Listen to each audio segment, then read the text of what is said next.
They played these songs at school dances, on family road trips, and at backyard barbecues, and nobody batted an eye. Looking back now, some of them were absolutely filthy.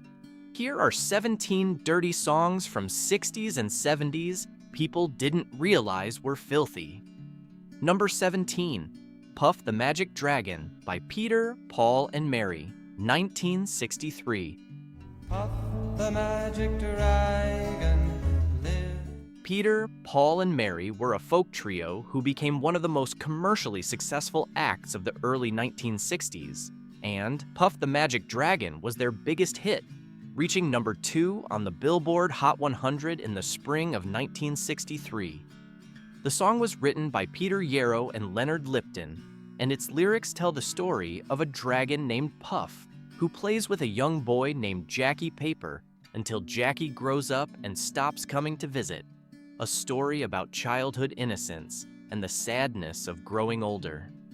It is also in the interpretation that attached itself almost immediately after release, a song saturated with drug references.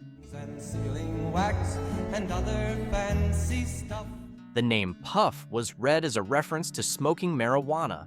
Jackie Paper was interpreted as slang for rolling papers. The land of Honolulu was a coded location. The autumn mist was the smoke itself. Yarrow and Lipton have consistently denied these interpretations throughout their careers, insisting that the song was straightforward writing about lost childhood with no coded content whatsoever. The interpretation has proven indelible regardless. Generations of parents who sang it to their children without any awareness of the drug reading were later confronted with someone explaining what it was supposedly really about. Whether accurate or not, the reading became inseparable from the song's identity. Number 16, Whole Lotta Love by Led Zeppelin, 1969. Led Zeppelin released Whole Lotta Love in November 1969 as the lead single from Led Zeppelin 2, and it reached number 4 on the Billboard Hot 100. The song's subject is not hidden or coded in any way. It is an explicit celebration of sexual pleasure, delivered by Robert Plant with a physical directness that left nothing to the imagination. The song's midsection, a psychedelic breakdown that Plant narrates in a style unprecedented on mainstream rock radio, was among the most sexually graphic content to appear on a major label release to that point. What is remarkable is how little controversy it generated compared to songs with far more indirect content. Radio stations played it. Parents drove children to school while it came through the speakers. The band's hard rock sound framed it as credibly aggressive rather than merely salacious, and the era's loosening standards meant explicit content reached millions of listeners who processed it primarily as exciting rock music. The copyright history, which drew heavily from Willie Dixon's You Need Love and resulted in a legal settlement, has been documented extensively. The sheer brazenness of the content, delivered to a mainstream audience without notable public objection, remains instructive. Number 15, Afternoon Delight by Starland Vocal Band, 1976. Gonna grab some afternoon delight. The Starland Vocal Band were a Washington, D.C. quartet who reached number 1 on the Billboard Hot 100 in the summer of 1976. With Afternoon Delight, a song about having sex in the afternoon, told in the warmest and most radio-friendly terms its writers could manage. The double entendre was not particularly subtle. The title itself was a phrase commonly used as a euphemism, and the imagery throughout the song was clear enough to anyone paying moderate attention. Radio stations across the country played it without restriction. It won the Grammy Award for Best New Artist at the 1977 ceremony. CBS gave the band their own television variety show. And everything's a little clearer in the light of day. None of the gatekeepers who managed what reached family audiences seemed to register what they were amplifying. The song works as a document of a specific kind of 1970s innocence, a period when the culture was relaxed enough about sexuality that a song with this subject matter could reach #1 and win a Grammy without anyone in authority raising an objection. It was adult content that didn't trip any of the wires because it arrived wrapped in the warmth of folk pop production and two-part vocal harmony. The Starland Vocal Band won their Grammy and promptly disappeared from the charts. But Afternoon Delight has remained one of the most recognizable documents of the decade's particular brand of cheerful indirection. Number 14, American Pie by Don McLean, 1971.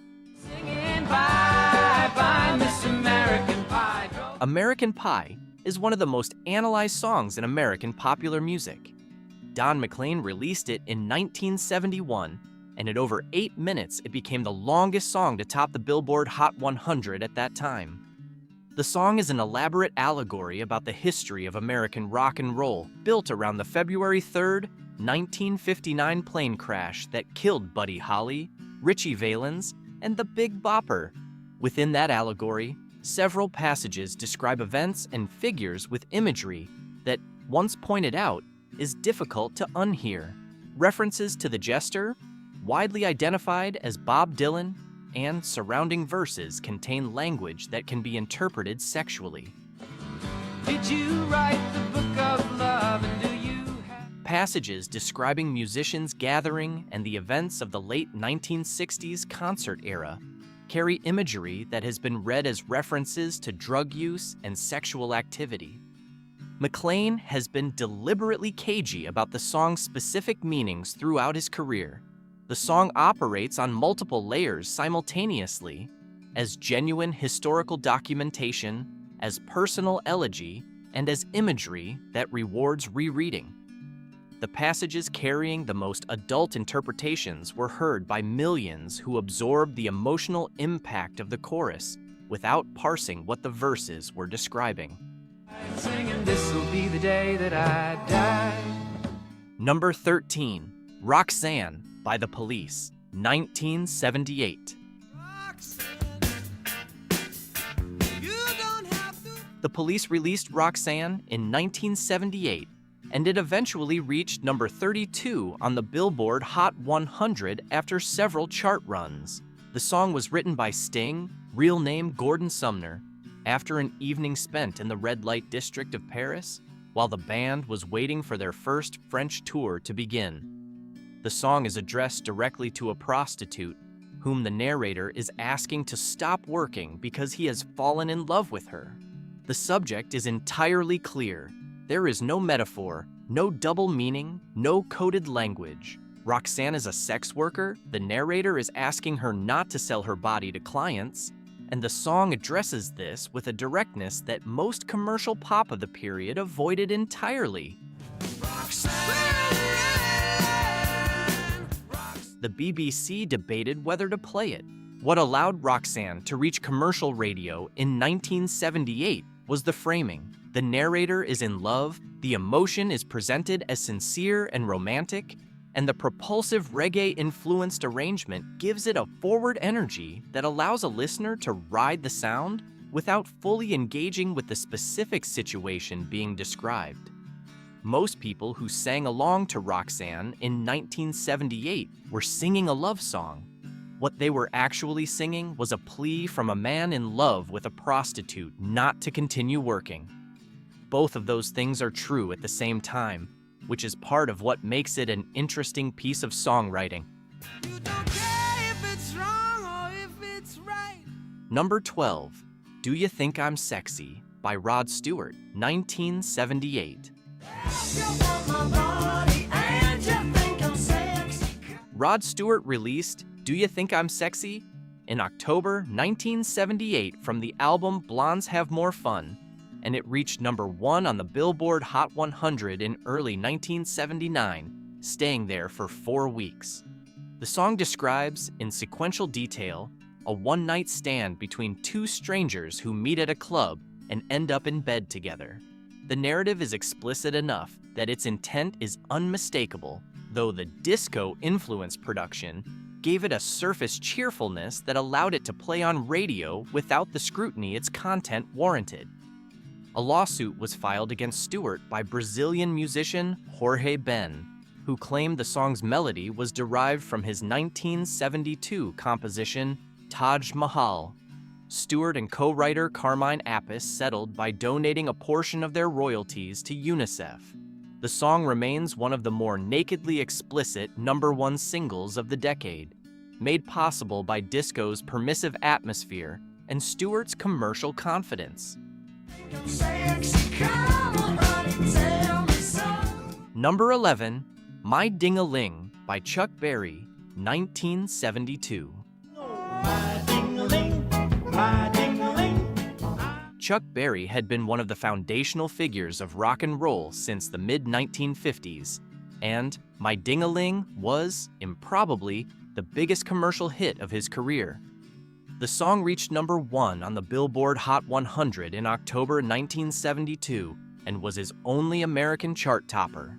It was a live recording from the Lanchester Arts Festival in Coventry, England, in February 1972.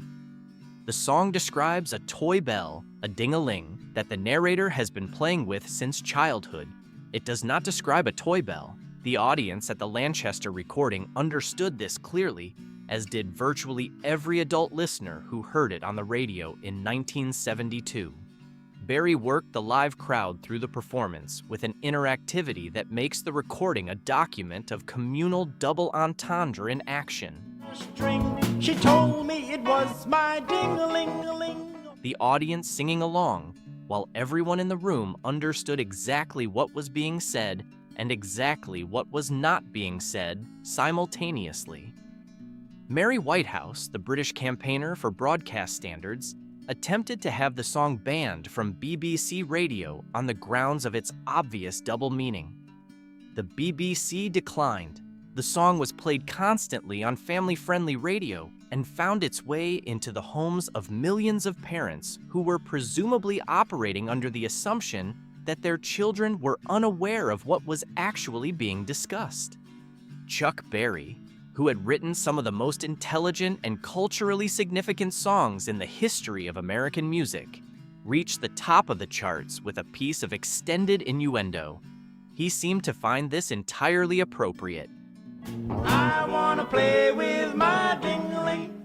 Number 10, Love to Love You Baby by Donna Summer, 1975.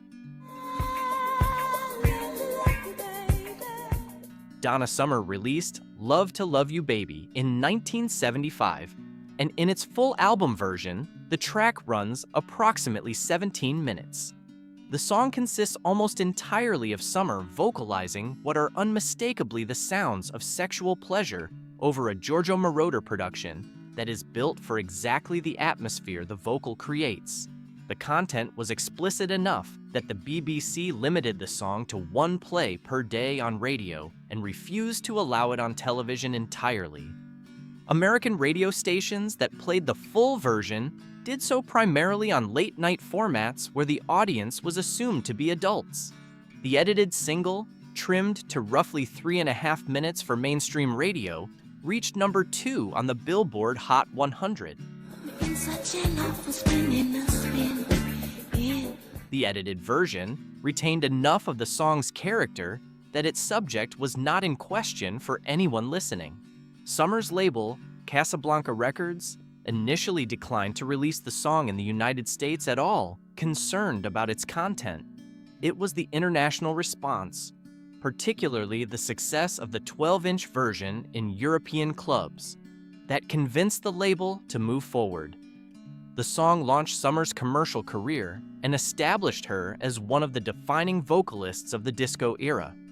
The disco context, which had its own permissive atmosphere regarding sexual content, allowed the song to reach a mainstream audience that might not have accepted it in a different musical packaging. Number 9, Let's Get It On by Marvin Gaye, 1973. Come on and get it on. Yes, Lord.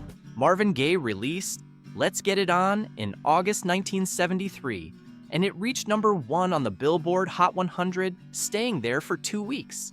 The song's subject is the straightforward pursuit of sexual intimacy, delivered in Gaye's voice with a warmth and sincerity that made it one of the most widely played records of the decade on all radio formats, including those typically cautious about explicit content.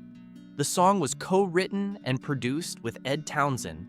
Gaye had originally conceived it partly as a spiritual meditation. The production choices throughout the album reflect a deliberate blurring of physical and spiritual registers. Whether listeners heard it as sacred or profane, the record sold millions of copies across every demographic. Gaye's delivery was the key to its cultural acceptance. The explicit subject matter was surrounded by such evident emotional sincerity that it functioned differently on radio than a less gifted performer's version of the same content would have. Parents who played it at dinner parties were almost certainly aware of what it was about. They played it anyway, because Gaye made everything the song described feel like genuine connection rather than mere appetite. Number 8, Jungle Boogie by Kool and the Gang, 1973. Kool and the Gang were a New Jersey funk band who built their reputation through hard touring and instrumental funk albums in the early 1970s before transitioning to vocal-led material. Jungle Boogie was released in 1973 and reached #2 on the R&B chart and #4 on the Billboard Hot 100, becoming one of the most recognizable funk tracks of the decade. The song's appeal is primarily musical: a driving horn section, a tight rhythm section, and a vocal delivery designed for maximum physical response on the dance floor. The vocal content and the overall atmosphere, however, carried an erotic charge that was entirely intentional and that the dance floor audience fully understood, even when the radio audience absorbed it as pure groove. Jungle Boogie has been used extensively in film soundtracks, most notably in Quentin Tarantino's Pulp Fiction in 1994, which introduced it to a new generation of listeners who engaged with it primarily as period texture. Its rhythmic quality is sufficiently pure that it functions as music, regardless of whether the listener is tracking the vocal content carefully. Kool and the Gang continued to evolve commercially, eventually producing the pop ballads of Celebration and Get Down on It that reached a broader mainstream audience. Get down. Number 7, Brown Sugar by the Rolling Stones, 1971. The Rolling Stones released Brown Sugar in April 1971 as the lead single from Sticky Fingers, and it reached #1 in both the United States and the United Kingdom.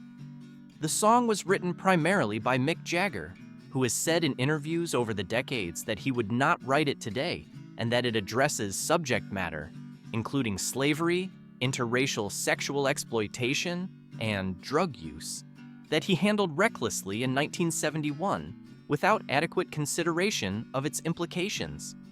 The song's lyrics combine references to the slave trade, sexual violence, and heroin use in a way that was provocative in 1971 and has become more uncomfortable to examine with each passing decade. Radio stations played it without restriction. It was one of the most requested songs of the year. The Rolling Stones performed it as a concert opener for decades before Jagger's own discomfort with the content led to it being retired from their live set in 2021, a decision that Keith Richards publicly questioned. The song's musical quality, the opening riff, Bobby Keys' saxophone, the relentless momentum of the rhythm section, is such that most listeners in 1971 were responding to the sound rather than parsing the specific implications of the content. That combination of musical excellence and lyrical recklessness is what allowed it to reach #1 on both sides of the Atlantic without the kind of public scrutiny that its actual subject matter deserved. Number 6, Je t'aime, moi non plus by Serge Gainsbourg and Jane Birkin, 1969. Serge Gainsbourg was a French singer-songwriter whose willingness to address sexual content explicitly in his recordings was entirely deliberate and entirely a matter of artistic principle rather than commercial calculation. Je t'aime, moi non plus, the title translates as I love you, me neither, was recorded originally with actress Brigitte Bardot in 1967, but Bardot asked for the recording to be suppressed following her separation from her husband. Gainsbourg re-recorded it with Jane Birkin in 1969. The recording features Birkin vocalizing sounds of sexual pleasure over Gainsbourg's spoken and sung delivery of lyrics that address the physical encounter between them with considerable directness. It reached #1 in the United Kingdom and several other European countries. In the United Kingdom, the BBC banned it from airplay, which contributed to its commercial success by ensuring maximum public curiosity. It reached #2 on the UK chart despite the ban. The Vatican condemned the record. It was banned in multiple countries. In Italy, the distributor was prosecuted. The song reached the United Kingdom chart on the strength of import sales and an independent release after the original label, Fontana, withdrew it from distribution due to its content. The song has been in continuous cultural circulation since 1969 as a byword for a certain kind of sophisticated European disregard for Anglo-American broadcast standards, which is exactly what Gainsbourg intended. Number 5, Cold Turkey by John Lennon, 1969. John Lennon released Cold Turkey in October 1969 as a solo single, having offered it to the Beatles first and been turned down. The song reached #14 on the Billboard Hot 100 and #14 in the United Kingdom. It was written about the experience of heroin withdrawal, the physical agony, the sweating, the shaking, the desperate desire for the drug to return. The song was explicit about its subject in a way that most drug-related content of the era was not. Lennon was not using metaphor or euphemism. He was describing in visceral physical detail what it felt like to stop using heroin. The production, Lennon's increasingly distressed vocal, the raw guitar, the escalating intensity of the arrangement, gave the track an authenticity that came from personal experience. Radio stations played it with minimal interference. The content was explicit enough that the BBC added it to a list of songs with drug-related content, but the ban was not consistently enforced. The recording remains one of the most unflinching descriptions of addiction ever committed to a major label release. Number 4, Touch Me by The Doors, 1968. Come on, now touch me, babe. The Doors released Touch Me in December 1968, and it reached #3 on the Billboard Hot 100 in early 1969. Becoming their last top 5 American single.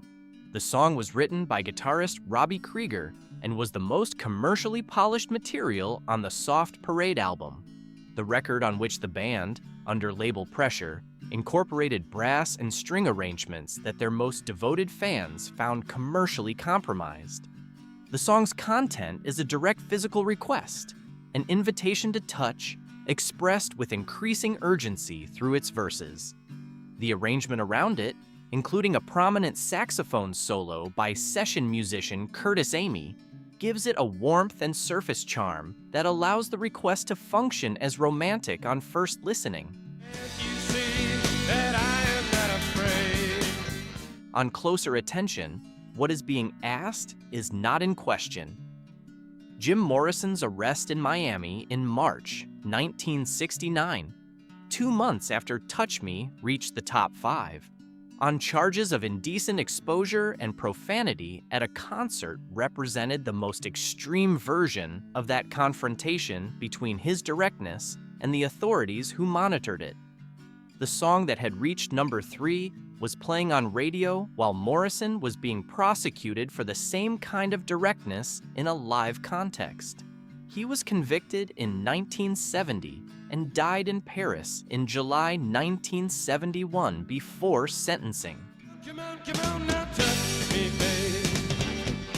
Number 3, Happiness is a Warm Gun by the Beatles, 1968. Happiness is a warm gun. The Beatles released Happiness is a Warm Gun on the White Album in November 1968. The song was written by John Lennon, who took the title from a headline in a gun magazine. The track moves through several distinct musical sections, and its lyrical content shifts accordingly between the surreal and the explicit. The final section contains language that was unmistakably sexual, a reference that the BBC identified as grounds for refusing to play the track. The BBC banned it on those grounds. American radio stations were considerably less attentive to the specific content and played it freely on FM formats.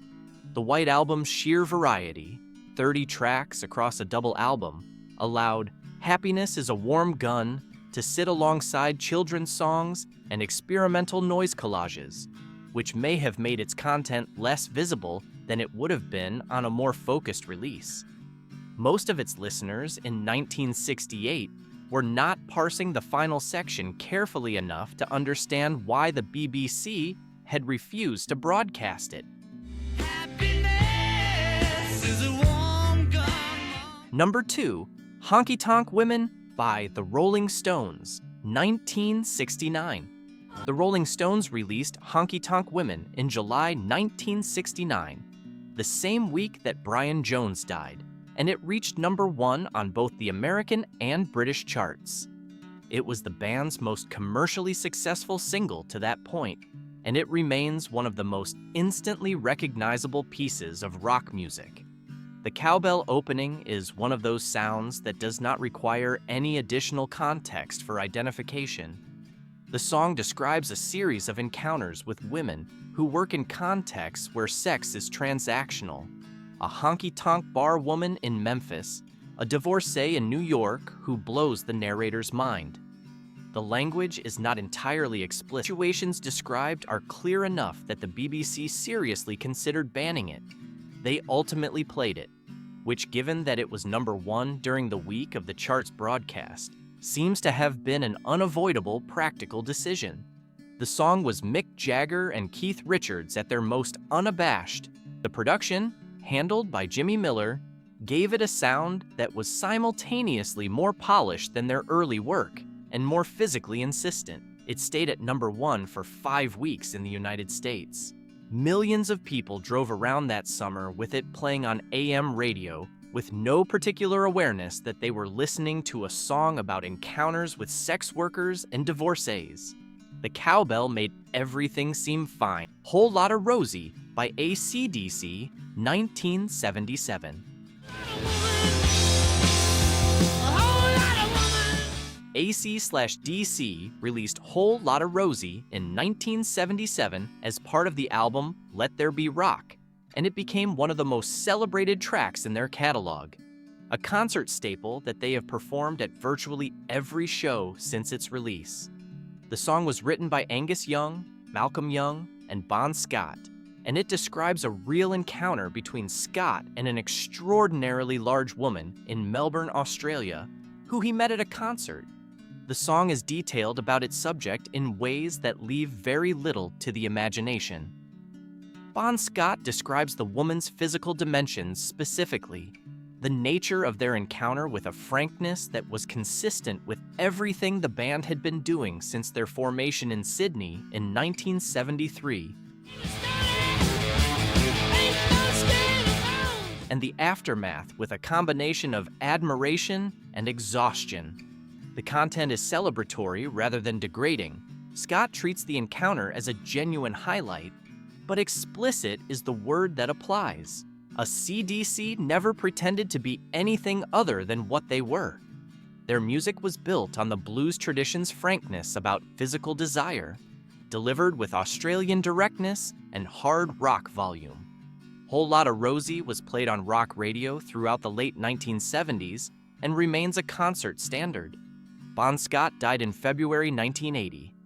The song he wrote about a real woman in Melbourne has been heard by hundreds of millions of people, and its subject, whoever she was, has never been publicly identified. The 1960s and 1970s slipped an enormous amount of adult content past parents, radio programmers, and regulators who were paying attention to the packaging rather than the content. Some of these songs were brazen, some were subtle. Most of them were playing on the family radio either way. If you enjoyed this video, please like and subscribe so you never miss what we put out next.